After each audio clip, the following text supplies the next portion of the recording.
Surviving narcissistic abuse is one of the hardest crosses to bear and overcome in this life, as it completely destroys your sense of self and depletes your confidence, devastatingly impacting all aspects of our lives, as the effects of this abuse follow one for years and years to come, even after you manage to escape this fairy tale from the crypt. But within the knowing how this insidious sort of abuse and the effects from the prolonged trauma change you, along with learning about the manipulative tactics narcissists use and what these people are capable of, will ultimately allow you to finally be able to face with radical acceptance the brutal, harsh reality of it all, which is a necessity in order to be able to move on with your life. It sucks, it's hard, but well, it sure as shit beats the hell out of the alternative of living a lifetime being psychologically tortured by these demons as they go about pretending to be God. Why the first step to healing and overcoming, and in my opinion, the hardest step of them all, is breaking free from their grasp, as it's only within distance from them that you will be able to have the brain fog and confusion start to dissipate. But despite it putting you in the most optimal position to heal, it still is only the first step. And in order to fully thrive after the throes of narcissistic abuse, we have to understand how this abuse impacts us and then work to correct it through rebuilding the pieces of you that they have chipped away, and reestablish a good relationship with yourself, and eventually begin tackling and overcoming your fear of feeling like the whole world is a threat. And just like anything else when dealing with a narcissist, traditional ways of healing aren't going to be the best option or road to take, because there's nothing else like this abnormal, inhumane brain fuckery that you have endured from the narcissist, outside of trying to deprogram from getting sucked in to the vortex of some cult. And that ain't no joke, which is why sometimes you'll hear narcissists referred to as the cult of one, because it literally and legitimately is. And the longer you exist within this cult of one's delusional world of narcissistic diminishment, the worse the effects from their abuse tend to become. With perhaps the biggest effect is how they outdo Mr. Clean, magic erasing our confidence and inevitably the very person we once were. Because narcissists know damn well that in order to keep others from seeing through the illusion that they strategically and carefully handcraft for each one of their targets, so that they in turn can validate their delusions that will ultimately keep lunatics are us open for business over yonder Fantasyland island, that they are going to have to more or less zombify you and reduce your ability to think clearly and make rational, logical decisions to that of someone in advanced stages of Alzheimer's. Because when you know who you are and you know your worth, it won't be very long before you are able to see through their bullshit and pick up on their manipulative tactics, which will only result in you grabbing yo shit and getting the hell out of Dodge. And that is something that narcissists simply will not tolerate. So straight out of the gate, they begin grooming and transforming you, and before you even realize what hit you, are well on your way into zombification of who you once were. And why remembering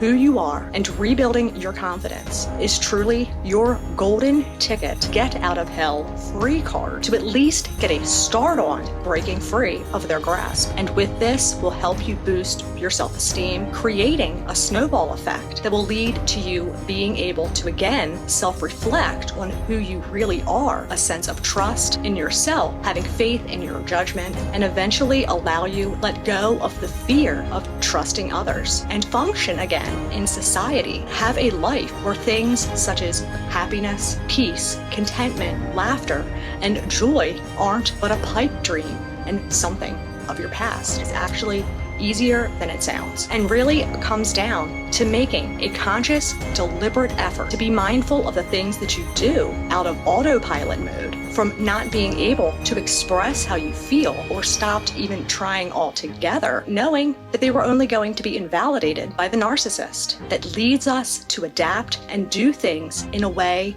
to eliminate any more pain, stress, and anxiety to our already heightened levels of anxiety that the narcissist sets you up to have, and as a result has become the norm to slap a smile on your face anytime you step foot out of your house, making decisions you truly resent or dislike in efforts to not rock the boat or wake the beast. And by starting to make conscious effort and being honest with yourself how the things that you do as you go about your daily routine make you feel, and even more helpful to write them down in what you see, feel, sense, and hear around you as you're doing it, combined with doing things to rid yourself of these limited beliefs that the narcissist implanted, despite knowing in your heart of hearts that they are not true, but have begun to believe anyway.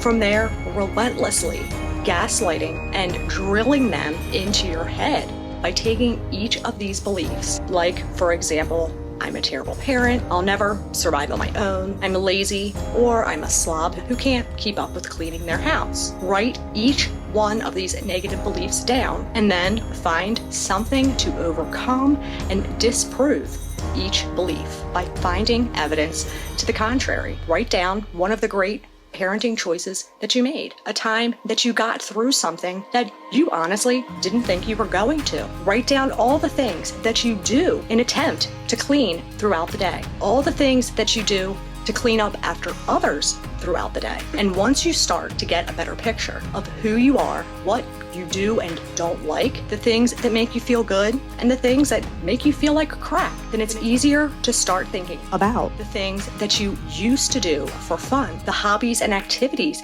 that you've given up that you were good at and allowed you to express your creative side. Then begin doing them again and start adding in something that you've always wanted to try, found interesting, thought would be something cool, or just sparked up curiosity and wonder. Something that will require you to do with your own two hands. Something that the only reason you even want to do it is for yourself and to prove to no one else but yourself that you can. Something that it doesn't matter how long it takes you to accomplish, nor does it really matter if at first you don't succeed. Ain't no thing but a chicken wing.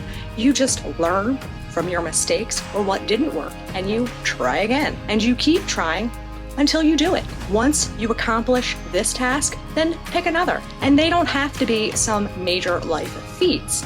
In fact, at first, they shouldn't be at all. But regardless of how simple, celebrate the achievements that you make. Be proud of yourself for doing them. Keep a journal of how each one made you feel, both as you go through it and then afterwards. Was it something you liked and would do again?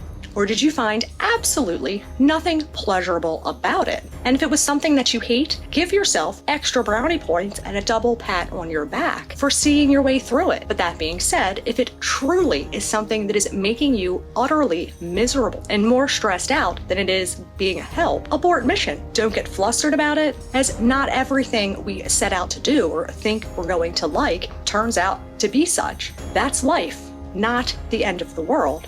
And the idea here is to build your confidence, not stress you out even more. And before you know it, after you start pegging away and pulling off these accomplishments, using nothing but your own two hands and doing it to prove to no one but yourself that you can, your confidence will begin to skyrocket. And by celebrating your achievements and being proud of what you've done is what will create this snowball effect. Boosting your self-esteem leads you to have faith in your own abilities, trusting what you know by learning from the areas that you made mistakes, found an alternative way that led you to prevail and achieve what you set out to accomplish. And being able to trust yourself and your judgment will be the beginning steps to once again extending this trust or letting down your guard to allow yourself to trust others. Because de-isolation is crucial to your healing. As human beings, we need interactions and connections with others. It is necessary for not only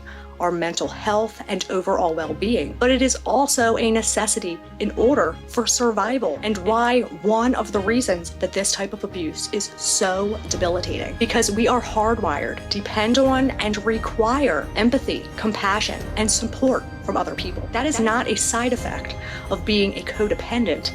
That is a symptom of being human, period. And whether this reconnect is with family and friends or by joining support groups with other survivors of narcissistic abuse, social support is crucial. And if I'm being honest, it was the people within this remarkable community that I owe more than I will ever be able to express in words or even begin to pay back in return. And it was within these people that gave me my strength and restored my faith in humanity. There is nothing more uplifting and powerful than getting help and support from other victims of narcissistic abuse. Knowing that there's others out there with the same questions that you have, others that can validate your wounds and understand your perspective. There is nothing so vile as to know that you were drawn in to a relationship and systemically broken down by someone you thought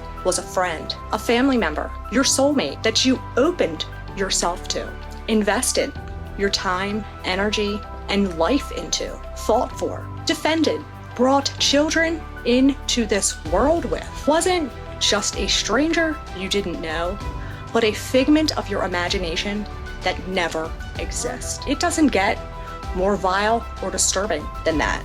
But you did not deserve it. You did not ask for it, and it is not your fault. Their limited beliefs of not being good enough, being unworthy, unlovable, too demanding, and selfish are as untrue as anything else that comes out of that bullshit flapper on their face. And when you know the value of what you bring to the table, you will refuse to let some sadistic coward try to tear you down just so they can keep their delusion alive and feed off of the pleasure that they get from watching you suffer. When you remember who you are, you won't have to think twice about that being hard pass, and no one is worth losing your soul for. So remember who you are.